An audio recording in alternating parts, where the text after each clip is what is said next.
Hi, welcome aboard the Unash and Dukes podcast, the midweek edition. Hope everybody had a good St. Patrick's Day out there. Scott and Mark with you, and as always, a big thanks to Emel's Hideaway on First Avenue Southeast in Cedar Rapids, right across from the Lindale Mall, next to the Home Depot. Open at 4 o'clock Monday through Saturday. The presenting sponsor of the Unash and Dukes podcast. As always, give us a like, subscribe to us. You can go to the Unash and Dukes podcast page on YouTube. That's where we originate all of our programming. You can also catch our former episodes there. You can go to crmlivesports.com and links available on Facebook and on X and on Instagram, everywhere you may be. And we welcome you and tell a friend out there. Tell a friend. Big thanks to Emel's Hideaway. Also, thanks to Kurt Gustafson Agency of American Family Insurance. Kurt, located on Johnson Avenue Northwest in Cedar Rapids, and a tremendous friend of wrestling, tremendous friend of all of us here on the Wednesday edition of the Unash and Dukes podcast with Mark Ironside. And of course, Kurt is the presenting sponsor of this particular segment. As Mark joins us from Cleveland, Ohio, on the banks of beautiful Lake Erie, a beautiful downtown. I loved my time there. I told you that, Mark. I loved my time last year when we went to Cleveland. I think it's a great downtown.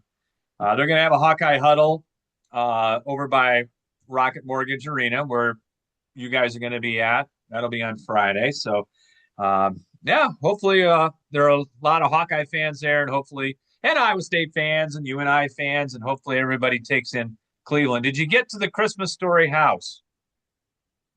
We have not gone to the Christmas Story house, and I don't think we're going to make it there either.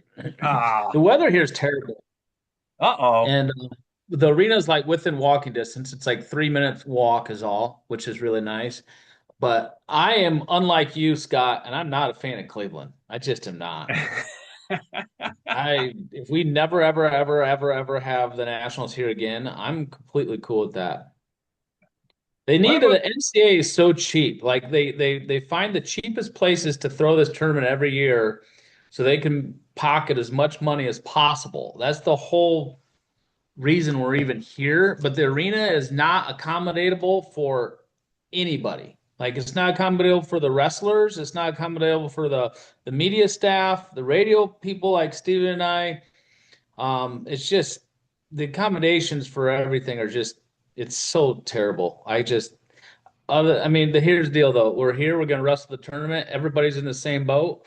So it is what it is. The thing is the tournament's outgrown the arena. The tournament's outgrown not the city, but just it deserves better. I guess that's probably the black and white QuickBooks version of it.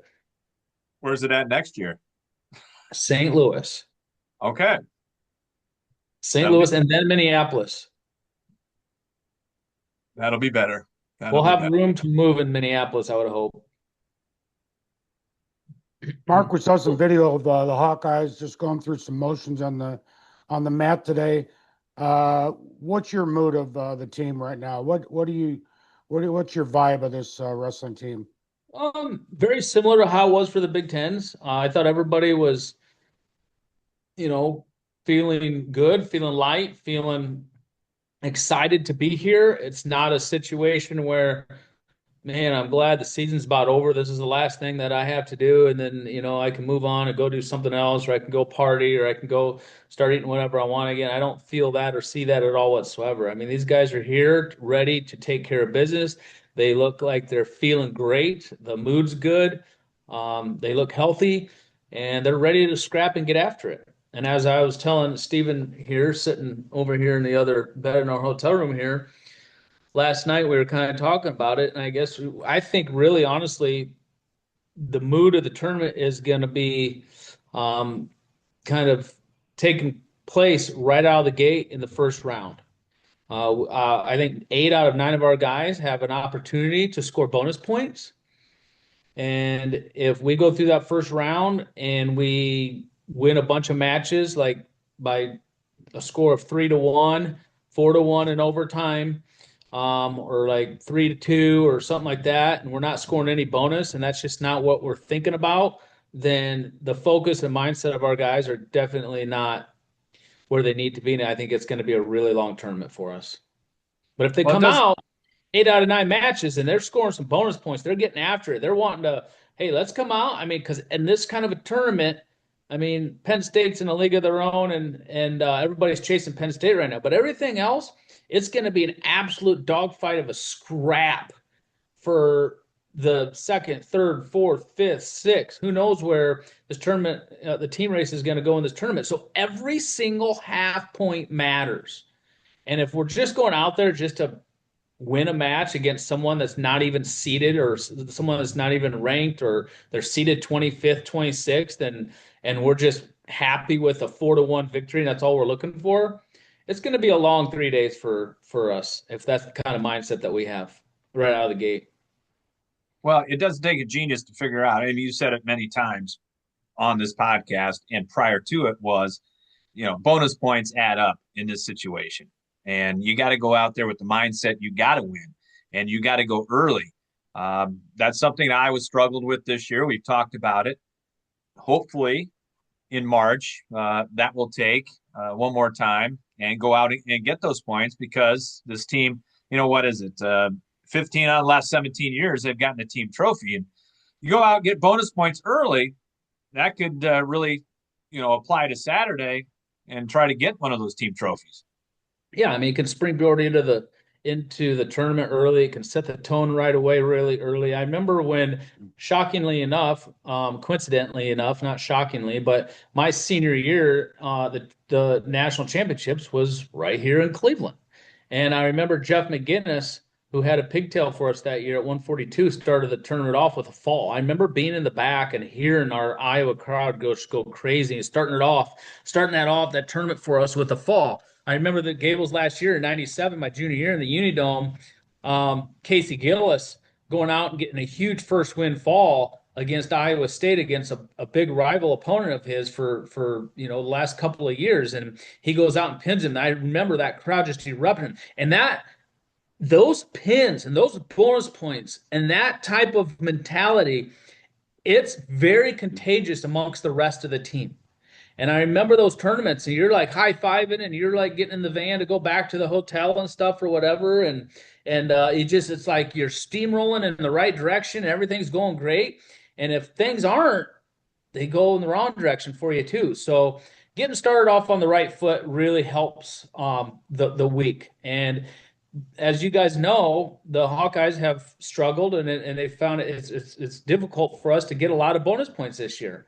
And so we got to get them, and we got to take them when we can. And that's the first round is the easiest opportunity, when 8 out of our 9 guys are wrestling guys that are not even seeded at all, or they're seeded like 25th, 26th, whatever. Take them when you can get them.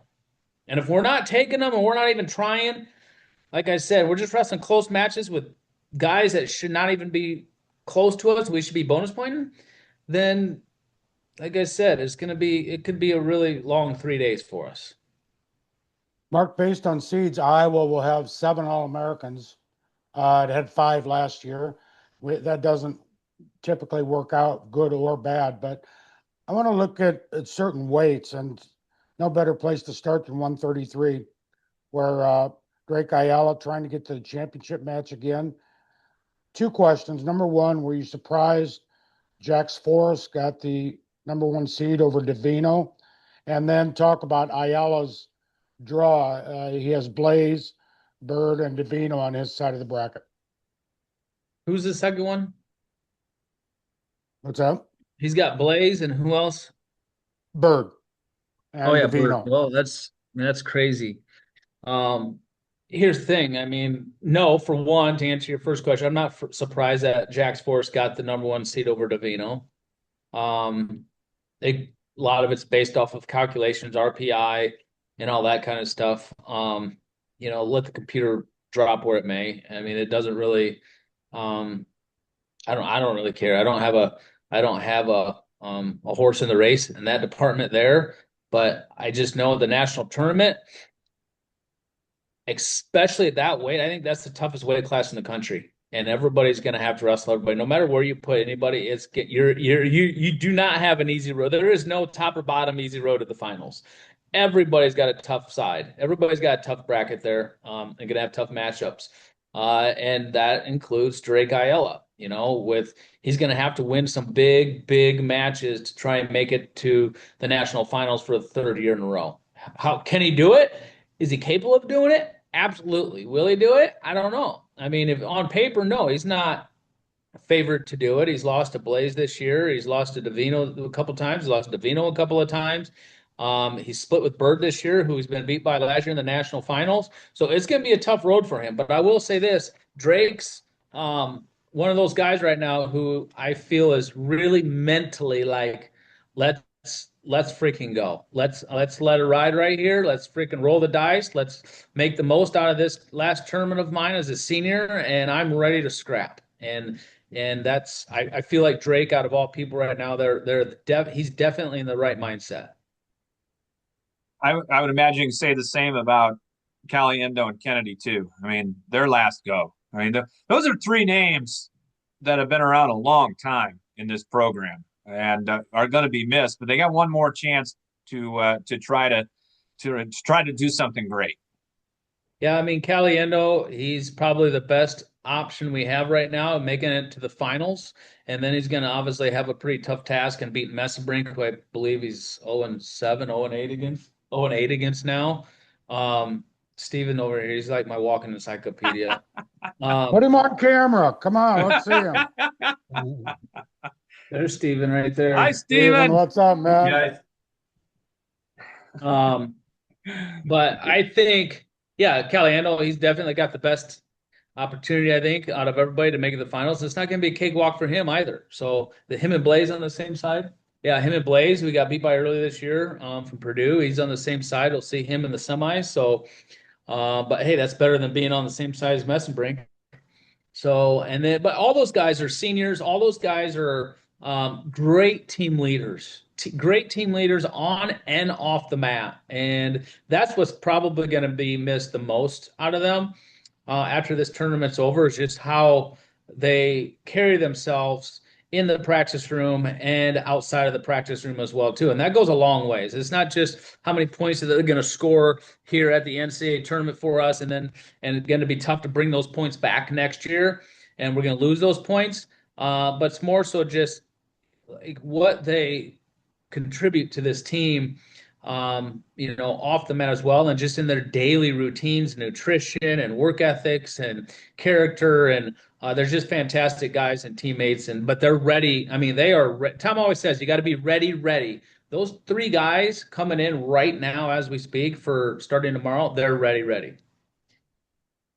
Mark, really interested to see what Ferrari does at 84. He's got Sinclair and McAnally on his side.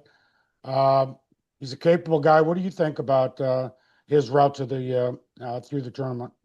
Well, I think you hit the nail on the head with the word capable. I mean, he's capable. He's capable of winning the whole tournament. But he's also capable of, making it really tough to be an All-American just because he wrestled a lot of close matches. And that's a tough weight class too, like you said, I mean, he's got a tough side of the bracket there with Sinclair and McAnally, and it's not going to be an easy road for him. But he, out of all people on the team, which hopefully we can get him out of this habit in the future, but he is probably the most prepared to wrestle tough matches, close matches, and come out on top than anybody else. Just like Tom said all year long, we just don't want him to have to be that close. And that's just kind of his style, kind of his forte. He's not really your bonus point type of wrestler, but yet he's still a very tough mentality competitor. Like, I would definitely want that guy on my team for sure, just because of his mindset. If we could just get him to open up a little bit more and hit some different types of offense and put some more points on the scoreboard, would be, on top of what he's already doing, would be fantastic. Mm-hmm.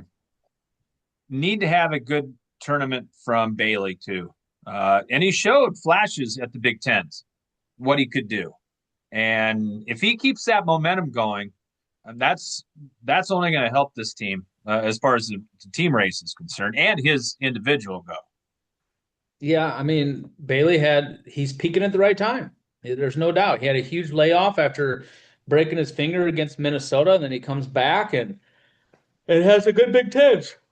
And that's the best he's wrestled since he's been here in Iowa, and hopefully that carries over here in Cleveland, and he can make that All-American stand. That would be enormous for Bailey if he could reach that All-American stand again this year, being up a weight class. And he's capable of doing it, so it's just a matter of getting out and doing it. And he's one of those guys where I really think that first round match is going to be big for him.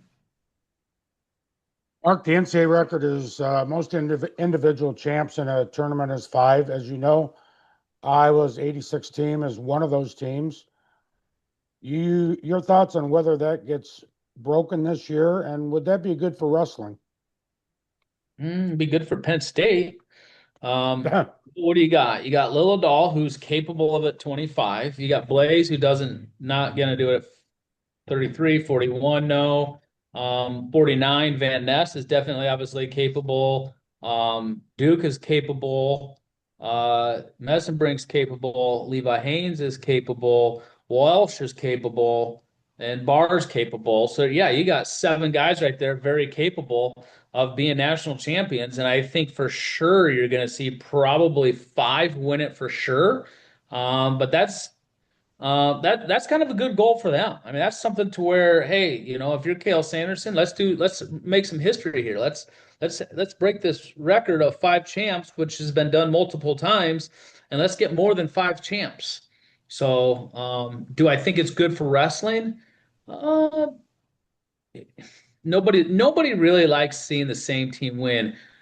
As I know from experience, being on Coach Gable's teams for 4 years and winning 4 Big Ten titles and 4 national titles, team titles, that people love to hate people that are on top for a really, really long period of time. And but for some reason, Penn State doesn't seem to be hated like what Iowa always has been. And I don't know. I just like they kind of come to grasp with it. Hey, it's just Penn State. And but people aren't giving up and they're chasing them, and that's the thing, is to knock off Penn State. Whether it's good for the sport or not, I guess the attendance and the TV, the amount of people that watch the TV and watch the tournament will tell. Okay, Penn State. I mean, you said it earlier. They're kind of in a class by themselves a little bit. After that, though, I mean, this could be one of the best races, 2nd through 8th, to be honest with you, with Ohio State, Nebraska, Iowa. You got to throw Iowa State in there, I think. For sure, throw Iowa State in there, throw Virginia Tech in there. Absolutely. Ohio State. Yeah, I mean, there's a lot of good teams out there that this could go a lot of different ways and allow them to build some momentum. And honestly, if you're going to knock off Penn State, it's going to kind of have to be a collaborative effort from a lot of different teams and not just one team. I don't think just one team's going to be able to do it all on their own. And I mean that not just from the NCAA tournament, but also from a recruiting standpoint as well, too. Now that David Taylor's out there, he's at Oklahoma State. Well, he might go and get a few recruits that Penn State may have normally gotten, and that's going to help kind of level out the playing field maybe a little bit down the road. But right now, Penn State is extremely, extremely loaded, extremely young.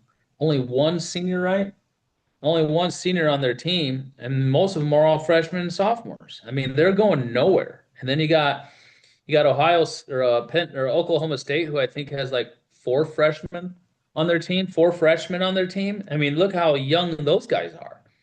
So, and then you throw the portal in too, and you look at Iowa State, who has 6 guys on their team this year out of the portal. So you never know what that's going to bring, the portal, for other teams or these teams that are still young. They can still go and get the freaking portal, and add to their youth talent as well too. So I don't know. It makes it interesting. And I don't know. Let's go on. Next question. Mark, let's change. I want to change gears for just a second, and a question from a listener, a mutual friend of ours. In our discussions, he wondered why college wrestlers aren't wrestling as many matches these days. And you look at Iowa's lineup, the most any guy has wrestled is 22 matches. And you look at, but other teams are the same way. Penn State's around, their guys are around 20, 21, 22. When you wrestled, you were averaging 35 matches a year. Is there less opportunities? Is it load management by coaches? A little bit of it is injuries in certain situations, but why why so few matches these days compared to the past? I think it has to do with a number of different things. I don't even know what my record was my junior or senior years. I really don't. I know 35 and 0 and 35 and 2. what was it? My junior year. 35 and 2, I think. No, I was undefeated my junior and senior years. I lost Maybe that my was your I lost sophomore year, maybe. sophomore Yeah. year might have been that. But I was averaging, I mean, I wrestled every match. I never sat out a match. I never missed a match. And I think I was like 30, I had 30 matches my junior year, 35 maybe my senior year or something like that. So like right around 30, 35 matches. And I was wrestling every match. But there was other teams. I remember like Iowa State, we wrestled them at the beginning of the season, the end of the season. You go wrestle them at the end of the season, I'm talking dual meet season. So I still had the Big Tens and Nationals. So going to the Big Tens, that's 4 matches. Nationals, that's 4 matches. That's another 8 matches. So I'm like around 25, 28 matches, 25 matches going into that last duel against Iowa State. Those guys had like 40 matches in already. Like they were wrestling so many open tournaments and so many dates back then, and open tournaments had a lot to do with it. So you don't see a lot of open tournaments anymore. You don't see a lot of teams going to open tournaments. You used to go to 2 to 3 open tournaments a year on a regular basis, and that's 3, 4, or if you get beat and you have to come through the wrestle backs, it could be 5, 6 matches, and I think that's a lot of it. Those open tournaments definitely add some to that. The risk of injury, I think, adds to it. I think coaches have gotten to where they're holding guys out now if they're even remotely like at all dinged up or not feeling good. They're not wrestling dinged up or not feeling good anymore. Like if you're dinged up at all, you ain't going. And they just don't do that anymore. And they really look at the longevity of the season. They look at the end of the season, and that's where we need you to be healthy for. Even if it's going to cost us a dual meet, it costs us a dual meet. That dual meet's not going to define our season, whereas they look at the end of the season as the most important part of the season. I think that's not just Iowa I'm talking here. I'm talking about spread out nationwide. And then the other thing I think you have to take into consideration too that some of these schools are coming down on them a little bit with is your budget and travel budget and money and just and traveling and being gone and going to these tournaments and cutting back on budgets a little bit. And because a lot of these teams now are flying charters and then they're getting, better nutrition and that all costs money. Well, with all these extra costs, if that's fine, but we're not going to be able to pay for you to go wrestle all these other tournaments. We got to find a help kind of offset that budget somewhere. And I think knocking out a couple competition dates helps alleviate that some. But that's a really good question, and I think that has a lot to do with the success of Penn State too, is where Kale has been very smart and very selective in his competitions for his athletes. So Very true. Looking at if you had a crystal ball, highest Iowa can go, lowest Iowa can go, same for Iowa State. I think we're all kind of in the same camp that UNI is going to struggle a little bit this weekend. But talk about Iowa and Iowa State. What's the ceiling for them, and what's the basement? well, I mean, I don't know how optimistic you want to be, but I think the ceiling for both Iowa and Iowa State is probably third. Yeah. That'd be like the highest I see either one of those teams getting was third. The lowest I see either one of those teams getting would be probably seventh, sixth, seventh. Anything lower than six is really going to hurt for sure. But I think both of those teams are going to be fighting neck and neck, just similar to they were last year, for fourth and fifth. Or maybe hopefully not, but maybe even sixth. But I think fourth or fifth, right in there, is probably where they're gonna kind of land and fall. And So yeah, but you never know what is going to happen at this NCAA tournament that's 3 days long and three weigh-ins and three grueling days against extremely tough competition, and then coming down to the wire and you get beat. And what happens to a wrestler and athlete once they do get beat here? It's are they going to kind of throw the towel in and then kind of just hope for the best next year, or throw the towel in and say, hey, you know what? My career's over. I didn't win the nationals. I don't really care from here on out. Or are they going to stay in there and fight and for everything that they possibly have to finish out the year as strong as they can on the highest block of that podium possible? So there's a lot of different factors that come in there, but you never know what. And then injury, you throw in injury as well too. There's just a lot of factors that go into this, but I think third would be being optimistic, be the highest that either one of those teams could get, and probably seventh be the lowest. Take us behind the scenes here, Mark. Is Stephen Gray still prepping? Does he have all the hay in the barn? Is he picking up the tab for dinner tonight? What's going on Well, with Stephen? luckily him and I don't have to pick up the tab, or we'd be eating at Subway. All my stuff, notes galore, ready to go. He's sitting in the bed. He's got everything all done, but he just sits there and researches and researches. And he puts sound bites together for the radio broadcast. And then I just sit here and talk to you guys and do all the fun stuff and show up and throw the headset on, and I don't have to do any of that. No, you guys do a great job. I'm very spoiled. Let me just say that. I'm very, very spoiled with my role of being the color commentary person here for Iowa Wrestling Radio, because Steven takes care of all the behind the scenes and the hard stuff. And he does our media credentials. He does our invoicing. He does all the reads. He sets up the interviews. I don't do nothing but throw the headset on and talk. That's it. That's all I know how to do. Well, that's why Steven's the best. Yeah.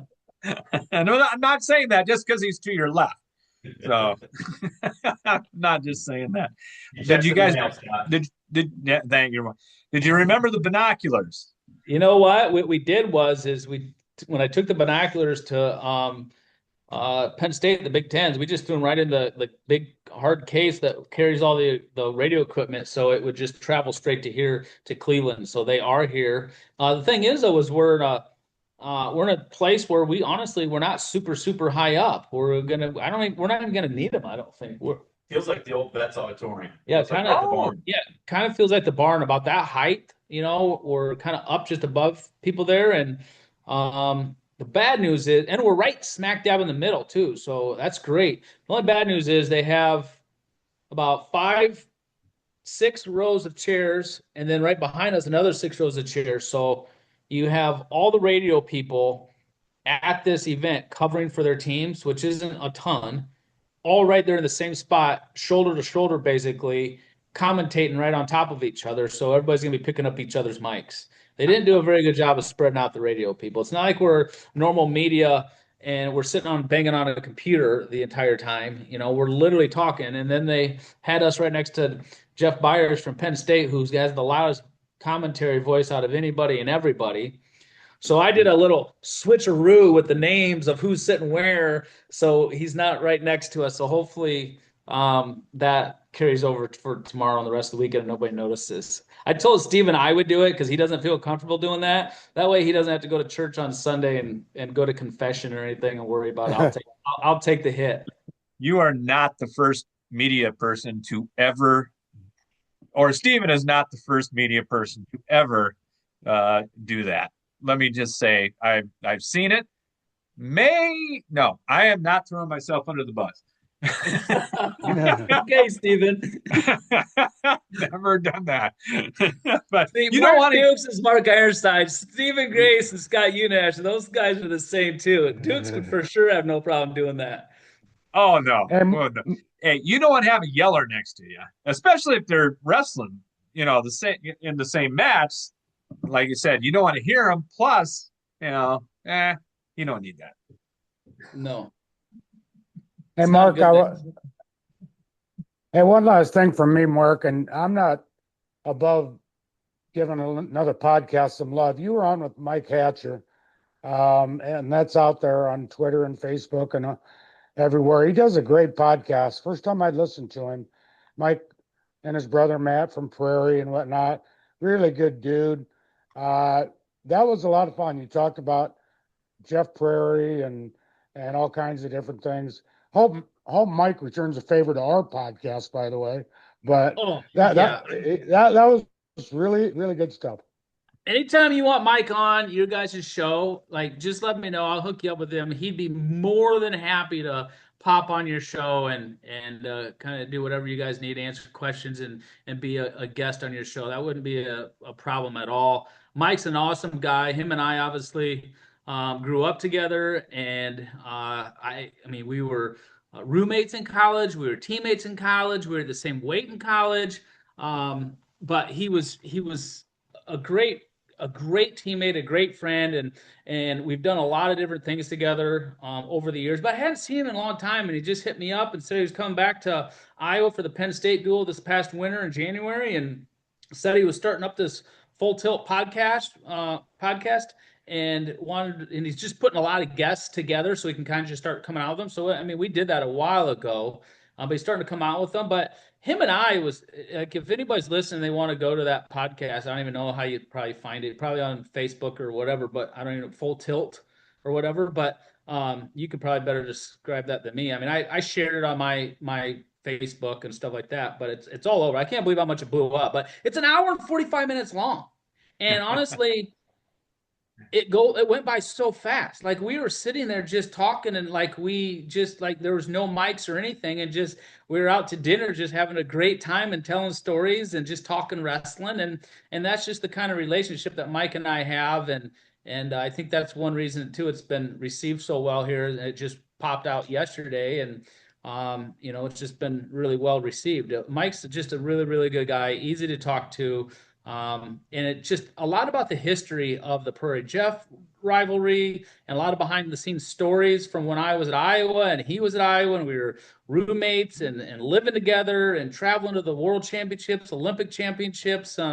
It just, it was just really, really good time just hanging out with Mike and reminiscing.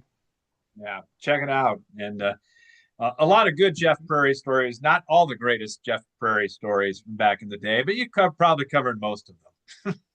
Well, we didn't hardly cover, honestly, any of them. We didn't have time. That's a whole nother podcast in itself. So we had fun. Mark, if you listen to it, Mark can comment on a lot of what it was about. But it was a good time. It was. Hey, you guys have fun. We'll be listening. You do a great job, and thank you. And we'll talk again next week to wrap things up after the national championships. Yes, and I just got to thinking about that. I'm going to be out of town next week out at the Olympic Training Center, the Women's Freestyle National Team Camp. Wednesday is my day off, but I was thinking about taking Macy Kilty and then possibly Kylie Welker if she wanted to go, and maybe heading up to the mountains that day or something. But we'll figure something out for next week and how to do this and make it happen, because obviously following up after the national championship is something we can't miss. So we'll figure it out and make it happen. We'll do. Try to have fun in Cleveland. Does Steven hate Cleveland too? I don't have to ask him. I mean, they're all the same after a while. It's a big city. It's a big arena. You sit down and you talk wrestling for hours on end. So very true. Very true. As a Cubs fan, it's pretty cool to see Progressive Field or whatever it's called now, because even 10 years later, it's still the greatest play in baseball history. I was there last year, and for Red Sox Guardians. I always want to say the other name. And by the way, you go to a game, 3/4 of the people are wearing garb of the former name. Oh, yeah. Major League. Yeah. Great movie. I wish that they would just bite the bullet, spend some money, and throw this. Like I was just talking to Ryan Morningstar, and we're walking out of the arena this afternoon. Like, what about Nashville? Do they have a place in Nashville that could host this like size of a tournament? You know how many people would flock to Nashville to be able to watch the Division I Wrestling Championships? Or, I mean, that's not like a huge spring break, warm climate destination place. Let's go freaking have it there then. I mean, I understand, okay, Phoenix, well, they don't need people filling up hotel rooms during spring break because everybody's flocking to go there anyway, or even Vegas for that matter and stuff. But those places would be great too. But somewhere that's just like a lot you can go do and people can actually truly make a vacation out of it would be really nice for a change. The fans and wrestlers of the sport of wrestling who grind out a sport that's super long, it's tough, it's a winter sport. They deserve to be able to have some fun at the end of the season to go to the national tournament, other than just these great big metropolitan cities that are tough to get to or whatever, so and expensive. All right. You guys have fun. All right, see you guys. All right. Mark. Thanks, Steve. Thank you. Appreciate it. And Mark's appearance is brought to you by Mark and Stephen Grace. He had a cameo appearance today, brought to you by Kurt Gustafson, Agency of American Family Insurance, and Kurt located on Johnson Avenue Northwest in Cedar Rapids. You need to build a free auto, home, or life insurance quote. He can help you by bundling policies, and stop on by and see him. Thanks as well to our presenting sponsor, Emo's Hideaway, First Avenue Southeast in Cedar Rapids, right across from the Lindale Mall. Thanks as well to our other sponsors, great sponsors, Hunt Graphic Innovations, Dr. John Wollner at Epiphany Dermatology, and Bim Ritter Sportswear in downtown Cedar Rapids, online at bimritter.com. Thanks to all of those great folks. And so Mark will not be staying there and being on the Chamber of Commerce. Mark is not a fan of Cleveland, evidently, but the next two, St. Louis and Minneapolis, I think are much more up Mark's alley. And he's got an interesting idea. If it's not Nashville, some destination that is appealing. It's different. I think he's got a good idea there. Nash Vegas, can't beat that. But you're going to have to find hotel rooms from all the bachelorette parties that go down there to Las Vegas and or Nashville, I should say. Hey, before we go, hope that the NCAA tournament, the men's tournament, is as good as it started. Two great games in Dayton on Tuesday night, the 16s matchup and then the 11s. That came right down to the wire as well. And interesting, a lot of people with a lot of things to say. Dick Vitale finally got to do an NCAA game, which I think is incredible. Guy's 86 years old. He's been doing it 4 decades. Never had a chance to call an NCAA game. Finally got to do that, along with Barkley.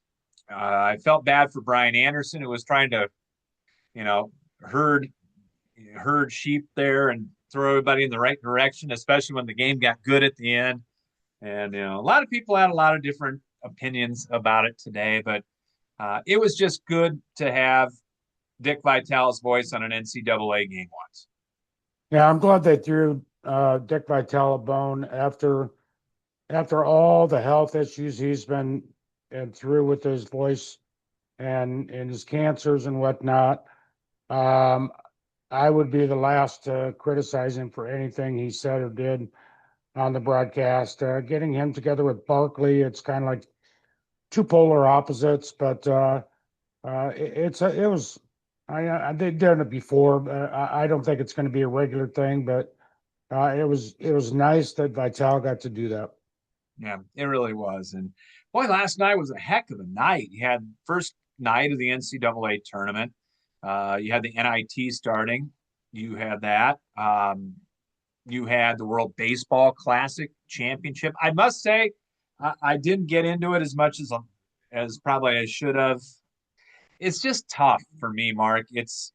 Baseball is based, I think, on series. It's hard to determine a champion based on one night. Not taking nothing away from Venezuela, they earned it. And people are saying today, oh, there's major upset. Well, I got news for you. The Dominican Republic, Venezuela are just as good as the United States and maybe better in baseball up and down.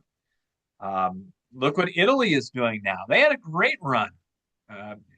It's tough because there's no perfect time to have the World Baseball Classic. I mean, right now it's the start of spring training. Pitchers aren't going very long. You don't want to get guys hurt. Do you do it at the end of the year when people are hurt and pitchers are going to shut down? There's really no time that is perfect to have this. So I guess congratulations to Venezuela and enjoy the title. I did not watch a ton of it either. The most I watched was last night, and it was, a one-run game, and Eugenio Suarez knocks in the winning run in the late innings, and the excitement from not only the players but the fans from Venezuela, and a key single or key double, these guys are pouring out of the dugout. I mean, the excitement of that, it was just tremendous. And should the USA lose to Venezuela? I don't know. Uh, but it was, I agree with you. A series would be much better to determine the thing. And this is not the greatest time of year, but try telling Venezuela that today. True. They don't care right now. If you really wanted to do it, you probably would have, take a page out of hockey and do it in the middle of the season. But you'd have to take 2-3 weeks off, and you can't do that. And pitchers will get hurt, et cetera, et cetera. So it's tough. It really is. And congratulations to Venezuela, as they are the champions, and it means a lot to these guys. I mean, Kyle Schwarber awarded his medal, took it right off, ripped it off his neck as he went back to the dugout for the silver medal. It means a lot to these guys, and I like to see that. I don't know if I agree with doing that, but I understand Schwarber being upset. But no, I'll reiterate just the enthusiasm the Venezuelans and the Italians when they beat the Americans previously. There's just a level of enthusiasm you don't see in during even a World Series, let alone a regular season Major League game. And that's basically what happens in the off season in the Latin American leagues. That's the way that the crowds and the players are acting. It's just different. It's just different. All right. Good luck to your bracket. You're not making any changes, right? No changes in the last couple of days for you? No, I filled it out in Penn. Okay. And I got Arizona going all the way. We'll see what happens with our state schools on Friday. But looking forward to taking in, tomorrow starts the basketball tournament, starts the wrestling tournament. Thursday through Sunday is going to be great. Monday, the women's tournament, It is. It's going to be fantastic. We are going to come back with our next episode on Saturday after everything that happens on Friday. It was just too compact to have anything happen to do. We'd have to do it at 9:00 at night. Wouldn't go out till later. Might as well do it right Saturday morning. So that's what we're going to do. So we will get together at that point, and I will talk to you then. You got it. Thanks to Emil Sidewear, presenting sponsor.